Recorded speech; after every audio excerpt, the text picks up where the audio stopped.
Let's have a conversation.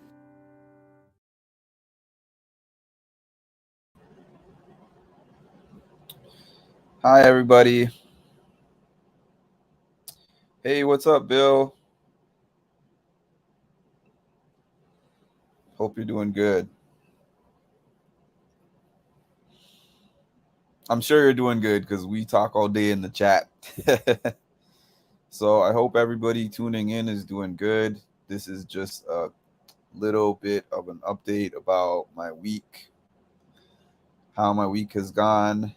Um, I talked about this in a previous live that I did a few days ago, but I kind of wanted to get more into the process of how this interview that I did with Sam from the Circle came about. I talked about the interview itself and how the interview went, but I wanted to talk a little bit about some discoveries that I made in that process. So when I actually decided to ask her to do this live interview with me, I have never done a live interview with any of the reality TV stars before. So all the other ones that I've done have been on Zoom or on StreamYard. They've been on online interviews. And while those can be difficult too, um, not as much because you're not face to face with the person, they're not in front of you. So even if I'm nervous or even if I'm worried about how the experience is going to go, I have the comfort of the fact that I am sitting in my house and they're not going to know that. And that has actually happened to me before where I'm like, man, I feel like I look stupid on this camera. But then when I get the feedback, they're like, you didn't look bad to me. You looked calm and the questions were good and everything. But inside, my heart was pounding.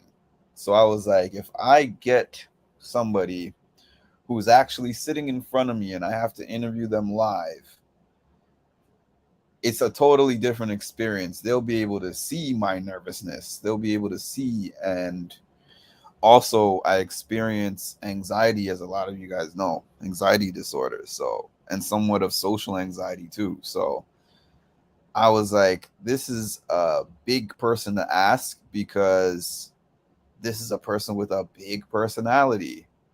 And that could be intimidating for me, or I thought it would be. But I've been trying to do things that are out of my comfort zone because a friend told me the other day, which is something I've heard before, like you can't get to places that you've never been by doing the same things. You have to do different things. So I said, this is a good opportunity for me to step up out of my comfort zone and do something I'd never done before, which is this live interview.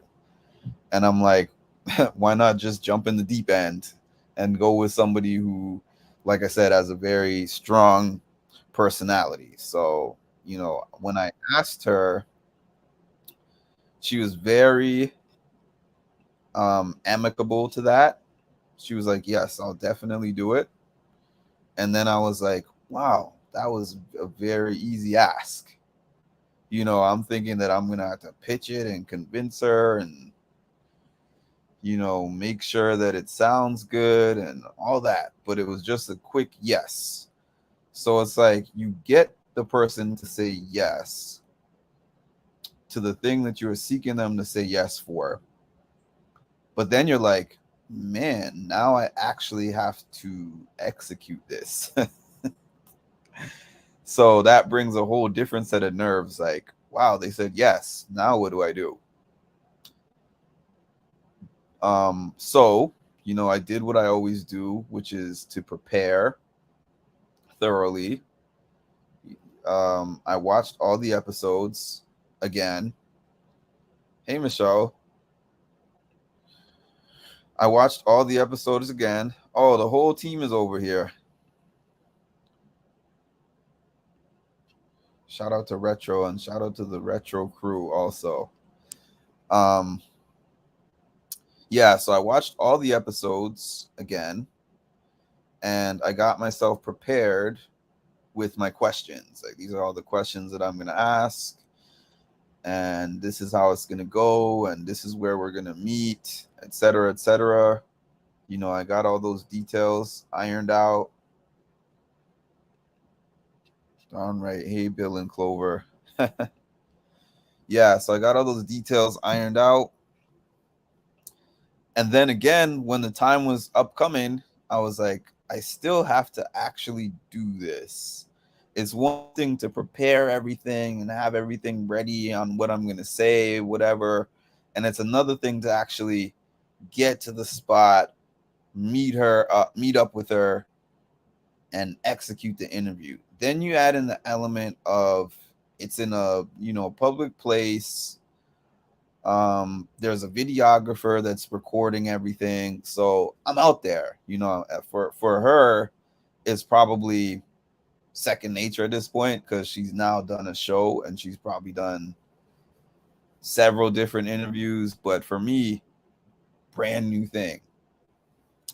So I was really nervous in the morning. I got up like 4 o'clock in the morning, something like that. And the recording wasn't until 11. It wasn't supposed to be until 11. So I was planning to sleep until 7 or 8, but I woke up at 4. That's what usually happens to me when I have things on my plate that I feel nervous about. And I got up and got dressed. I was dressed at like 4:30 in the morning when it was pitch black outside, reviewing my notes and just trying to mentally prepare myself the best I could. Sitting there, I didn't even eat breakfast. Even though I was up that early, I didn't eat anything.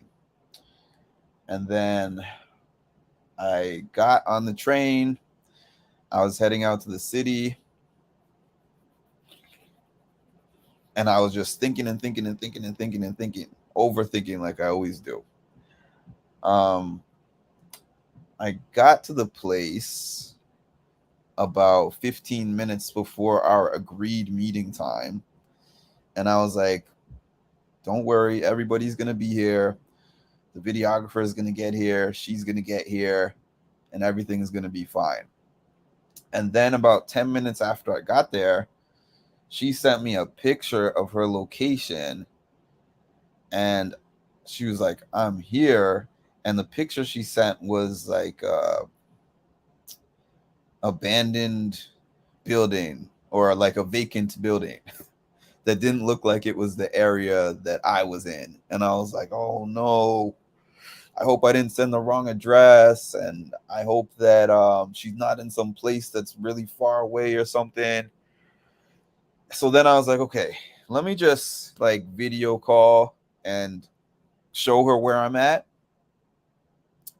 and hope that she's somewhere around where I'm at. So I video called, and because she's familiar with New York, I am the most touristy New Yorker that you would ever meet. Even though I have lived here consistently for the past 10 years, I think at this point, I can't navigate. I can't navigate in Manhattan. I can't navigate really any of the boroughs except for where I live. That's it. So she was like, show me what's around you. And then she's like, oh, I'm like a block away. So she just walked over there, and I was like, great, she's here. But then I got a message from my videographer like, hey, I'm running late. So I was like, okay.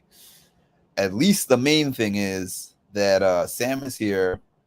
The videographer is on the way. They will get here eventually. And when they get here, um, we are going to get it done. So I was still a little bit nervous at that point.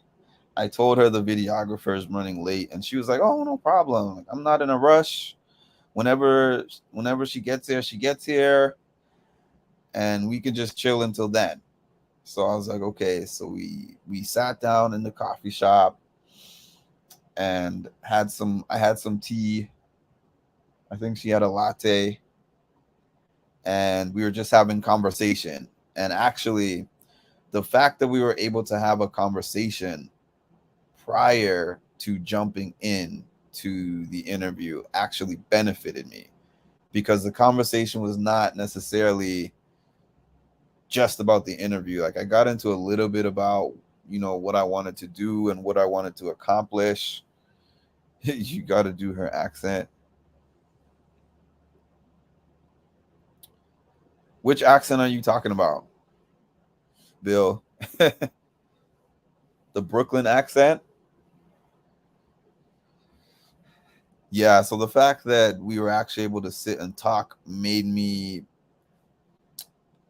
less feeling like this is I don't want to say she's not a star, like I consider all these reality TV people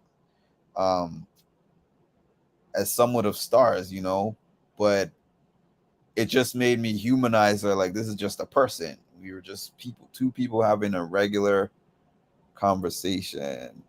Last I heard was video call. Really?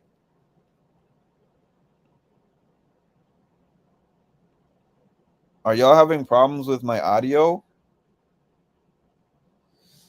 It seems like every time I don't plug in the mic that happens. So maybe it's a problem with my computer. Let me know if you guys heard anything after that, because I said so much stuff after video call.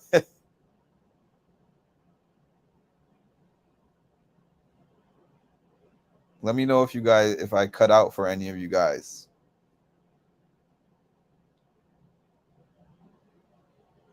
Oh, it's your internet. Okay.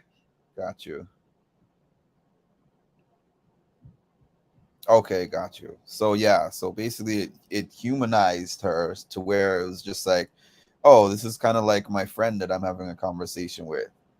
So eventually the videographer arrived and we went to the back. The front area that we were going to do was kind of filling up, so we weren't able to do it there, but they had a back area. So we got started with doing the recording. I'm out and about. Sorry, I should have stated that. Oh, that's okay. I came in late. I was talking about a meeting I did, an interview I did earlier this week with Sam from The Circle. Thanks, Bill. Yeah. Do you guys watch The Circle, by the way?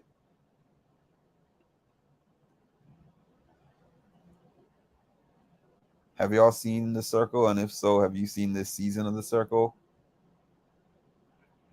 Yeah, but anyways, we started doing the recording. Oh, you did? Okay. We started doing the recording, and then it started pouring rain about halfway through.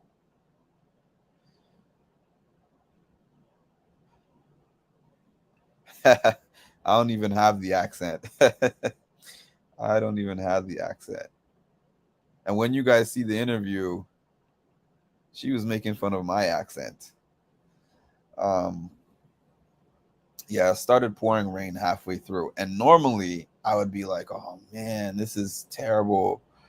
Well, how is it gonna rain in the middle of my interview?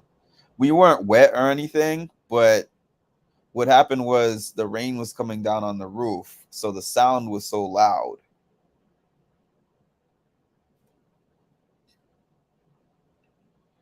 That's fair. That's fair. I guess it's not for everybody. But yeah, the sound was coming down on the roof, so we had to stop for a while. We had to stop for like 20 minutes. But again, she was like, "That's cool. I'm not in a rush." And the videographer was also like, "That's cool. I'm not in a rush. We'll sit and wait out the rain, and hopefully the rain is going to stop long enough for us to continue." So yeah, we had like a 20 to 25-minute rain delay, and we just kind of chatted and chilled. Clover Up send you a link where you can watch it and a lot of others. We kind of just sat and talked and chilled for that time, and then the rain, it didn't completely stop, but it was drizzling, so it wasn't terribly loud. I hope the audio is good. That's the one thing. I have not seen the video yet, so the videographer said she'll do her best to cut the rain sound out of the audio, but either way, I think that it's going to be okay. But yeah, so the rain eased up for a little bit, and then when the rain eased up, we continued the second half of the interview, got everything done for the most part, almost got everything done, and that was that. And then she helped me locate how to get to the subway because she was like, "You are not a New Yorker, really." And after I got to the subway, I came home and I felt really good because I didn't know how I was going to accomplish this goal when I asked her to do it. I didn't know where we were going to set up. I didn't know like how this was going to work. I didn't know how it was going to look, and I didn't know how I was going to be able to step up to the plate to be able to do it beforehand. But I decided to do it and step out of my comfort zone because I've been doing things a certain way for a while, and it's been getting me a certain amount of results, but not enough. I've needed more. I'm somebody who continuously looks for growth all the time. And the thing is, you can't grow in your comfort zone. So I've been sitting in my comfort zone for a good year when it comes to these pages. And sitting in my comfort zone means at one point in time, last year, around this time, my goal was simply to get monetized.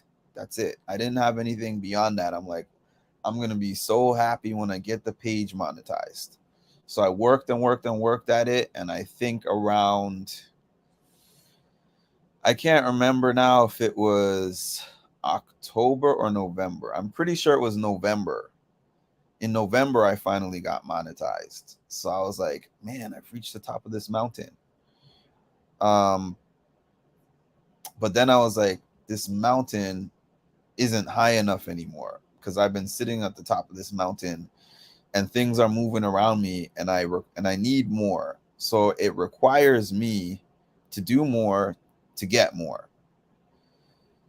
And the other thing that I realized too with this is that I need to have things like this on my plate consistently, because the process of figuring out where the pieces fit helps me with other aspects of my life. Because sometimes in my life outside of YouTube and in my life outside of all these TV shows and all of that, I struggle with figuring out how to put complicated things together. And because of that, I shy away from doing them. I'm like, you know what? If I can't see from the beginning, if I can't see the end at the beginning, I'm just not going to do it, if that makes any sense. But through this, I'm learning you have to just be able to visualize the end. Visualizing the end does not mean that you know how to get there. It's like you're trying to get to this destination, but nobody has been to the destination before. It's your destination and it's just for you. You aren't going to know what challenges you're going to face along the way, or what works or what doesn't, until you decide to start doing it and you commit to it. So that's what I did there.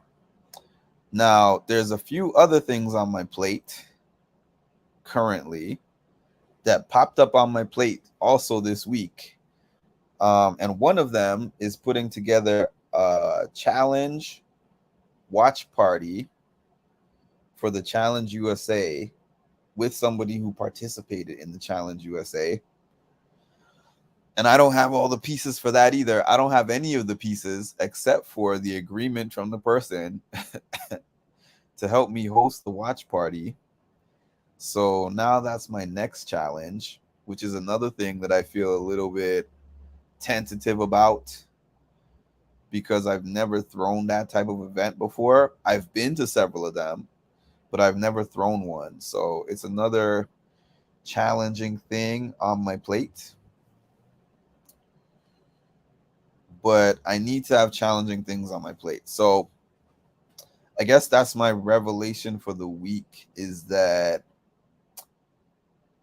challenge yourself to do things that scare you. They say that if your dream doesn't scare you, the dream is not big I didn't enough. get that. Could you try again? They say I don't know if you heard Siri in the background. If you did, apologies. But they say if your dream doesn't scare you, your dream is not big enough. So this one scared me. It might sound or look like a little thing to you guys, but it was a big thing to me, and it was a big deal to me. And when I finished it, I said that to Sam, and I told Sam that I was nervous about the interview. And she was like, "Oh, well, how many of these have you done before?" And I was like, "Well, this is the first one." And she was like, "I would have never known, because this is, one of the best interviews that I've had from somebody." And I was like, "Wow." I appreciate the compliment.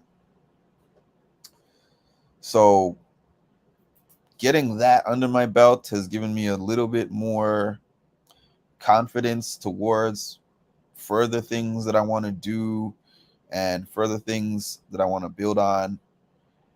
And if you have something that you have in your head, like this is a dream of mine, but I just don't know how to get it done. Don't be the person who leaves this earth with all the ideas in your head and all the things that you wanted to do and all the things that you felt like, this is something that I was meant to do, but I just don't know how I'm going to figure out how to get it done.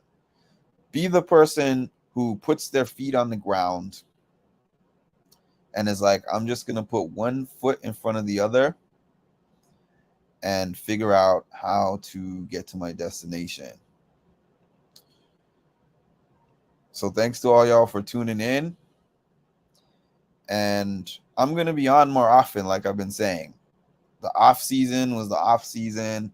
I wasn't on that much. The beginning of the off season, I was on frequently, but obviously there's much less viewership during the off season than there is. So I felt like I'm not going to spend every single day doing lives or anything like that, but y'all are going to see me on here almost every day come August 2. And thanks for tuning in. I hope all y'all have a good weekend. I might hop on here a couple more times this weekend. We'll see. And talk to you soon. I want to take this time to thank everybody for their support of myself, Mark, and the music and mental health movement. Please take this time to like, comment, subscribe, and hit the notification bell to get notified of when I drop some more great content. Thank you.